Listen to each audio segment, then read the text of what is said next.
중요한 시그널을 한번 알아보는 시간입니다. 용산과 청와대의 시그널, 또 여당과 야당의 시그널 두 분과 함께 얘기 나눠볼 텐데요. 서정욱 변호사, 강성필 더불어민주당 국민소통위 부위원장 두 분 모셨습니다. 어서 오세요. 안녕하세요. 지금 어느 때보다 이제 용산의 시그널 그리고 국민의힘의 시그널 중요한 상황인데요.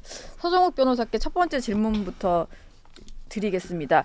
윤석열 대통령과 한동훈 위원장이 이렇게까지 충돌할 거라고 생각한 사람은 지난주 수요일까지만 해도 없었거든요. 근데 뭔가 급박하게 돌아가는 상황인데 이거 좀 어떻게 봐야 될까요? 속내는 뭡니까? 진짜 한번 붙어서 누가 이기나 해보자 이런 거예요?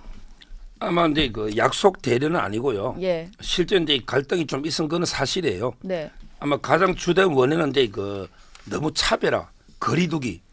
예를 들어 이제 원팀으로 강조해서 윤 대통령과 국민의힘이 그 하나의 운명 공동체로 원팀으로 나가야 되는데 네. 너무 이제 거리두기나 차별한 거 이게 가장 근본 원인이고. 예. 그다음에 김건희 여사 그 사과 문제, 김경률 회계사 이런 것 때문에 이제 그 갈등이 있은 거는 사실이에요. 네. 근데 제가 여러 경로로 알아보니 이제는 이제 갈등이 봉합, 수습 국면에 들어갔다. 예. 왜 어느 조직이든지 갈등이 없는 조직은 없잖아요. 네. 이걸 잘 봉합하면 오히려 이제 전화위복이 될 수도 있고, 그다음에 비온 뒤에 땅이 더 굳는 거 아닙니까? 예. 아마 이제 조만간에 저는 윤 대통령과 한 위원장이 만나서 다시 두 사람이 그 만나서 네. 예, 옛날에 그 정말 눈에 넣어도 안 아플 정도 그런 사회로 다시 옛날보다 더 굳건하게 저 관계를 회복하지 않을까 예. 이렇게 예상이 돼요. 서정욱 변호사가 취재하셨다는 좀 갈등 봉합의 기류는 좀 이따 여쭙고요. 민주당에서 보시기에는 뭐 처음에는 약속 대련 아닌가 뭐 이렇게 하다가 좀 아닌 것 같아 하면서 점점 이걸 가지고 대통령실에 또 당무 개입이다, 총선 개입이다 이런 식의 좀 공세를 펴는 것 같습니다. 민주당은요. 그러니까 이제 저희 민주당으로서는 예. 그 이준석 대표 나가고 그다음에 여러 명의 어떤 지도부가 있었다가 어쨌든 한동훈 비대위원장을 일종의 삼고초려로 현직 법무부 장관을 급히 모셔온 거 아니겠습니까? 네. 그리고 꿈과 기대를 안고 그런데 갑자기 이런 한동훈 비대위원장을 그렇게 제일 친하다고 윤석열 대통령이 가장 친하다는 후배인데 갑자기 사퇴를 하라고 했다는 게 너무 이해가 안 가잖아요. 예. 상식적으로. 네. 그렇기 때문에 저희는 고도의 약속 대련이 아닌가라고 생각을 했는데 이렇게 저렇게 조금 수소문을 해 보니까 정말로 갈등이 있는 것 같아요. 근데 그 갈등의 본질을 좀 보니까 첫 번째로 이 김경률이 쏘아올린 김건희 리스크인 거죠. 네. 그러니까 처음에 그 얘기를 꺼냈을 때도 이제 용산 대통령실에서 기분이 나빴겠죠. 그런데 그럼에도 불구하고 참았죠. 그런데 이제 말이 앙뚜안했더라는 그 비유를 해버리니까 여기서 이제 폭발을 한 거죠. 예. 근데 거기에 한동훈 비대위원장이 제재를 시키지 않고 뭐 국민 우려가 있다라고 해버리니까 이제 용산 대통령실에서는 이게 뭐지? 돼버리는 거예요. 네. 그래서 거기에서 이제 갈등이 이제 촉발된 거라고 보고 있고요. 또 말씀하셨지만 이제 저희 민주당이 봤을 때는 사실 그 이관섭 비서실장이 그 원내대표를 대동을 해서 한동훈 비대위원장을 만났다는 거 아니겠습니까? 예. 그래서 한동훈 비대위원장에게 사퇴를 요구했다는 것이 한동훈 비대위원장이 출근길에 대통령실의 과도한 당무 개입에서 어떻게 생각하시나요? 기자의 질문에 제가 사퇴를 거절했다라고 말씀을 하셨어요. 네. 그래서 이러한 것들은 대통령실의 어떤 당무 개입을 스스로 반증하는 건 아닌가. 그래서 이거 조금 헌법상 문제가 있고 어떤 여러 가지로 좀 법적 검토가 필요한 사항이다 이렇게 보고 있습니다. 그 갈등이 어쨌든 좀 봉합 기류라고 하셨는데 사실 가장 좀 본질적인 문제가 그 김경률 비대위원은 사실 김건희 리스크를 꺼낸 사람이기도 하지만 좀 사천 논란을 일으킨 사람이기도 해서 그럼 김경률 비대위원이 일단 물러나기라도 해야 되는 게 아니냐가 친윤 핵심들의 좀 주장이거든요. 근데 이게 좀 해소 안 되고도 갈등이 봉합될 수 있는 건가요? 뭐 제가 이제 여러 방송에서 윤석열 대통령께 그 간곡하게 호소했죠. 예. 김경률 비대위원까지 껴안고 가십시오. 껴안고 가야 한다. 그래야만 이게 예. 대인배다운 이게 윤석열 다움입니다. 네. 윤석열 대통령의 통이 엄청 큰 분이에요. 대인배입니다. 네. 뭐 김경률 핵회사 정도의 친한다 해서 이게 무슨 의미가 있겠습니까? 네. 저는 김경률 핵회사 이럴 때일수록 더 껴안아주고 포용하시라 이렇게 제가 여러 번 방송에서 건의했는데 네. 아마 그런 기류지 않을까. 저는 뭐 친해는 일은 없다 예. 이런 생각이 들고 네. 조금 전에 우리 강성필 위원장 말씀 중에 뭐 대동을 했다 원내대표를 원내대표를 이게 비서실장이 무슨 대동을 합니까? 삼자가 그냥 해동한 거고요. 원래 대동이라는 표현은 만나는 안 맞고. 3인 회동. 예. 그렇죠. 그리고 이제 당무 개입을 하는데 원래 이제 그 공무원이 예를 들어 이제 뭐 집권 여당한테 유리하게 가지고 야당을 파괴한다든지 이런 이제 선거에서 이런 게 바로 정치 개입 금지되는 거지. 네. 1호 당원입니다. 당원으로서 이게 당내 비대위원장이 돼서 지지한다, 철회한다.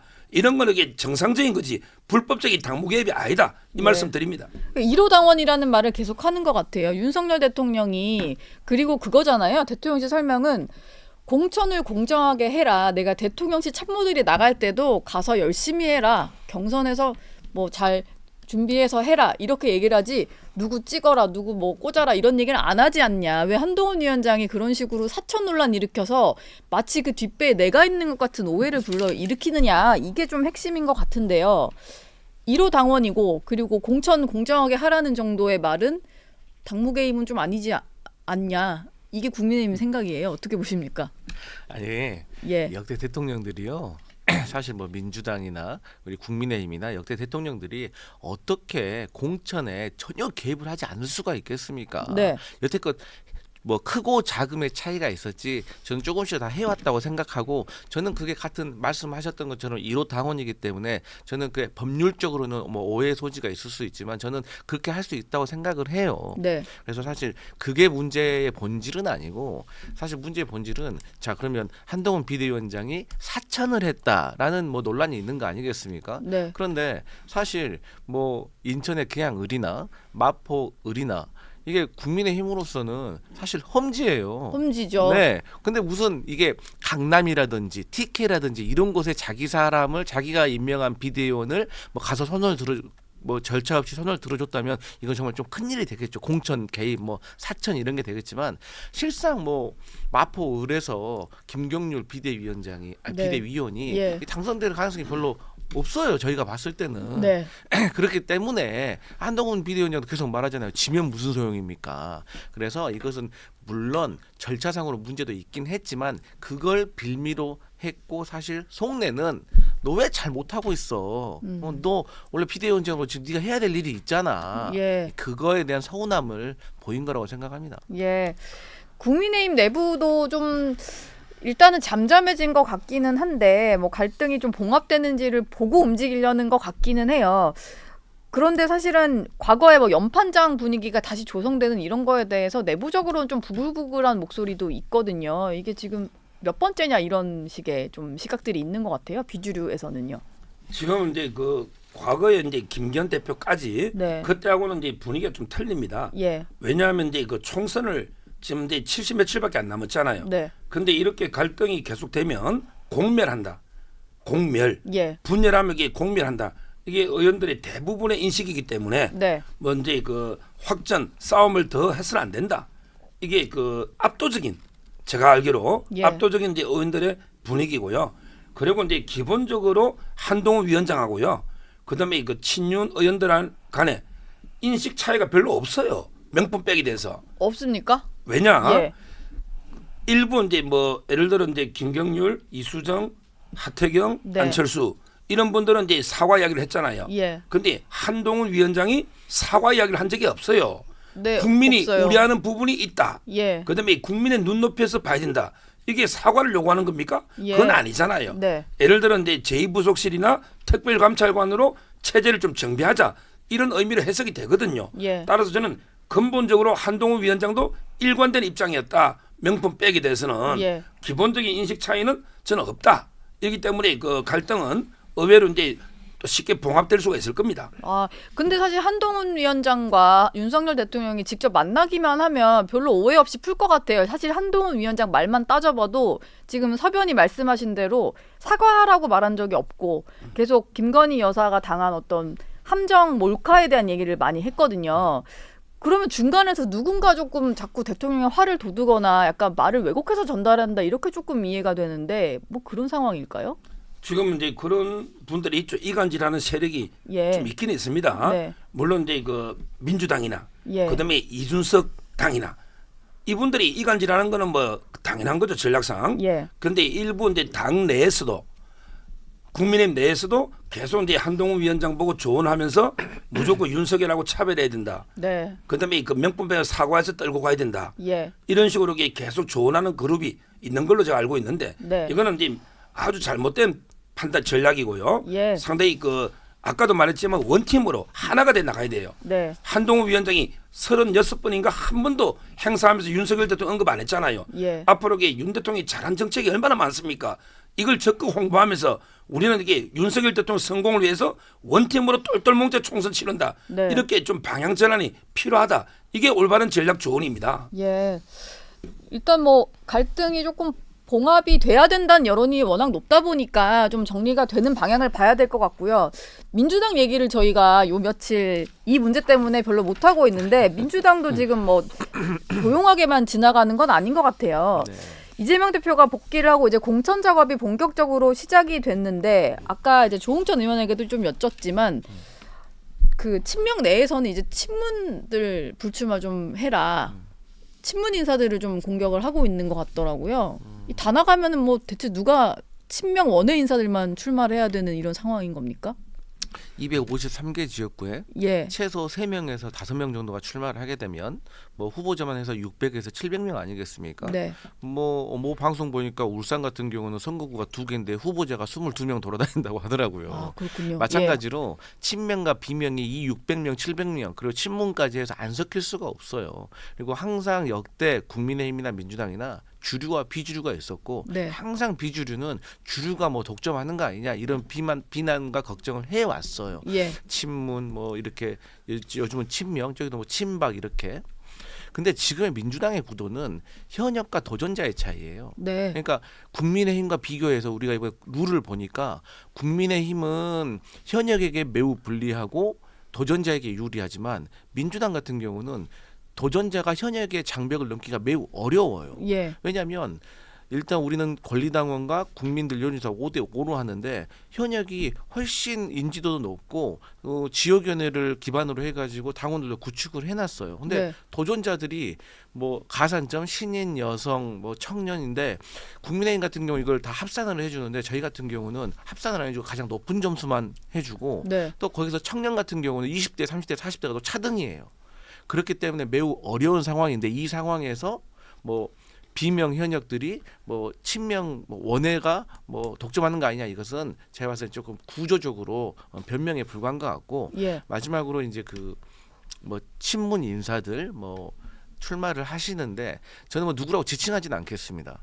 하지만 저는 친문이 됐든 뭐 친명이 됐든 뭐 올드보이가 됐든지 간에 아니 뭐 능력이 있고 비전이 있으면 좋다 이겁니다. 네. 그런데 이제 우리가 보통 올드보이 같은 경우는 젊은 시절에 장관 차관 다 해보고 중진이 된 거 아니겠습니까? 그러면 능력과 경험이 있으니까 고향 앞으로 가지 말고 격전지로 가라 이거예요. 예. 뭐 원희룡 장관처럼 예를 들면 그래야지 아니 그 능력과 비전을 왜 자꾸 고향에 가서 편하게 하냐 이거예요. 그러니까 이 최근에도 어떤 기사 보니까 민주당의 MG 후보자들이 다 이런 분들한테 밀려가지고 뭐 험지로만 간다는 거예요. 험지로. 격전지. 예. 예, 그리고 초선들이 막 이렇게 불출마하는 사태가 벌어지고 있어요. 그래서 이런 것은 문제가 있다. 그래서 뭐 86 세대 용태론 나오는데 저는 사실 이게 시대 흐름에 따라서 자연스럽게 정리될 거라고 보는데 네. 어쨌든 이런 분들이 선당 후사해달라 이런 말씀 드리겠습니다. 예.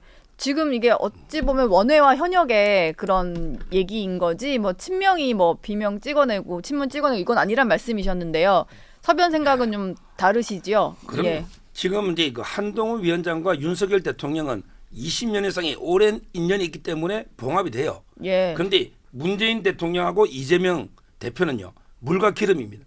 절대 이게 봉합 안 되고 아마 공천 내전이 벌어질 거예요. 네. 그리고 이제 당이 거의 두 동강 날 정도로 깨질 가능성이 있는 게 제가 두 가지 예만 들면 예. 첫째는 이제 그 이재명 대표의 그 경기지사 할 때 통일 비서관도 하고요. 네. 지금 부산의 해운대 노는 윤용조라고 있습니다. 윤용조. 옛날에 대표실에 부국장도 했거든요. 윤용조. 예. 이분이 뭐랬냐면 임종석, 노영민, 이인영 불출마시오. 이게 본인 뜻일까요? 저는 이재명 대표 뜻이라 봅니다. 네. 이재명 대표의 비서관의 부국장이 예. 이분이 3명을 요구했고요. 그다음에 원외 민주당 혁신행동이라는 조직이 있어요. 네. 여기서는 뭐랬냐? 기동민 양복에 돈 받았으니 부적격 놓지 마라. 예. 그다음에 윤근영 있잖아요. 이분이 실세였잖아요. 그렇죠. 윤건영 국정상황실장. 이분은 네. 허위 인턴을 했기 때문에 벌금 500만 원 받았는데 놈이 되느냐 이런 식으로 이게 직격하고 있습니다. 예. 지금 도처에 이재명계가 친 문재인계 있잖아요. 찍어내기에 현안이 돼 있어요. 예. 저는 이런 공천 대전이 벌어지다 보면 결국은 이제 그 친 문재인계는 탈당 외에는 방법이 없어요. 방법이. 예. 따라서 상당히 그 공천 파동이 커지면서 대규모 도미노 탈당이 이어지지 않을까 이래 예측이 돼요. 이탈이 있지 않을까. 지금 말씀하신 것은 이제 실명을 이렇게 저격을 하다 보니까 사실 원외 인사들 입장에서 현역에 뭐 붙었을 때 좀 불리하다 싶으면 룰 얘기를 하면 될 일인데 너무 실명을 콕콕 집어서 너는 이러니까 나가 이러는 거잖아요. 그러니까 이거는 사실 조금 그 친명 원외 인사들의 약간의 좀 갑질스러워 보이기도 하거든요. 맞습니다. 어떻습니까? 근데 예. 이게 현실로 안에 들어가서 보면 이분들이 당선 가능성이 별로 없다니까요. 원외 친명 인사들이요. 네. 아니, 예. 나중에 저는 4월 10일 이후에 한번 다시 이런 얘기 한번 해보고 싶은데 이분들이 또 특히나 여기 지역구가 해운대 갑이에요. 그렇잖아요. 그리고 또 다른 뭐 정무실 뭐 부실장도 있고 그러는데 이분도 다 험지예요. 예. 그리고 이분들이 선거 준비 기간도 아마 현역들과 비하면 짧습니다. 네. 근데 이제 저는 물론 이런 건 해요. 이 실명을 이렇게 지칭해가지고 이렇게 공격하는 것은 당내 분란이 커지기 때문에 사실 대충에 제가 방금 말씀드린 것처럼 두리뭉실하게만 얘기해도 다 알고 있거든요. 그래서 네. 이런 것들이 문제인데 사실 저는 어쨌든 그런 생각을 하고 있습니다. 그 선당 후사라는 게 사실 정말 본인들이 젊은 시절에 혜택 많이 받았잖아요. 그러면 이젠 좀 일선에 물러서서 후배들한테 양보할 줄 아는 그런 마음이 있어야 되지 않나? 뭐 우상호 의원 같이 예. 저는 그런 것들이 민주당에 지금 좀 필요한 시점이라고 저는 생각을 합니다. 예. 그리고 지금 선거가 뭐 80일도 안 남았어요. 그런데 가장 중요한 것이 이제 게임의 룰을 세팅하는 건데 선거제를 어떻게 할 거냐. 만약에 뭐 준연동형 비례대표제 한다 그러면은 위성정당 또 만들어야 되는 것이고 여러 가지 문제들이 있잖아요. 근데 이재명 대표가 지난주 기자들 만났을 때도 애매모호한 말을 하고 확답을 내리지 못했거든요. 왜 이렇게 결정을 못하는 걸까요? 지금 이제 이 문제는 전적으로 이재명 대표 민주당 책임입니다. 예. 국민의힘은 이제 일관되게 과거의 그 병리병으로 네. 가자 일관된 입장이 있죠.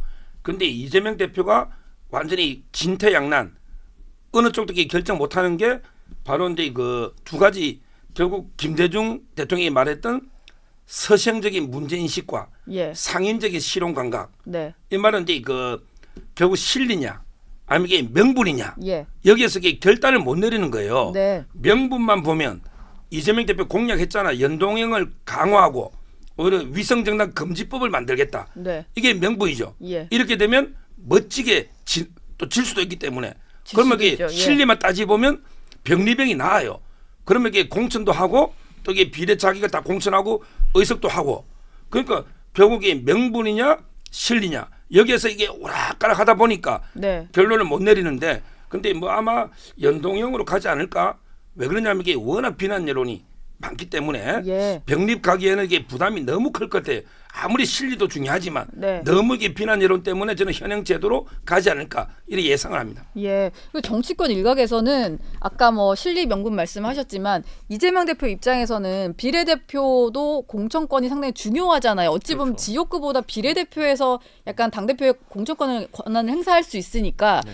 그러다 보니까 내가 공천을 할 수 있는 병립형으로 가는 게 좋은데 또 그러자니 명분을 잃으니까 그래서 계속 뭐 하루에도 몇 번씩 아침에는 병립형 했다가 오후에는 준연동형 했다가 뭐 이러고 있다 네. 이런 말을 제가 좀 들었거든요. 제가 이재명 대표 마음속에 들어가 보진 않아서 네. 하루에 몇 번 고민하는지는 모르겠지만 예. 분명 고민은 하고 있을 겁니다. 네. 그리고 그 고민하는 지점이라는 것이 말씀하신 것처럼 정치인에게 치명적인 유혹이 있는 거 아니겠습니까? 어쨌든 정치 결사체가 정당이라는 게 의석을 많이 획득하는 게 목적이기 때문에 하지만 우리 서 변호사님이 말씀하셨지만 국민과의 약속을 깬다는 거 쉽지가 않아요. 그리고 이게 결국에 당심 그러니까 의원들의 그 어떤 의견들이 지금 많이 변했어요. 네. 그리고 또 민심도 많이 변하고 있고 그렇기 때문에 이 대표가 여기에 대해서 거스르기가 쉽지 않을 것이다. 그런데 이걸 아셔야 돼요. 저는 국민의힘한테 좀 여쭤보고 싶은 게 아니 이해하기 쉬우니까 병립형으로 가자?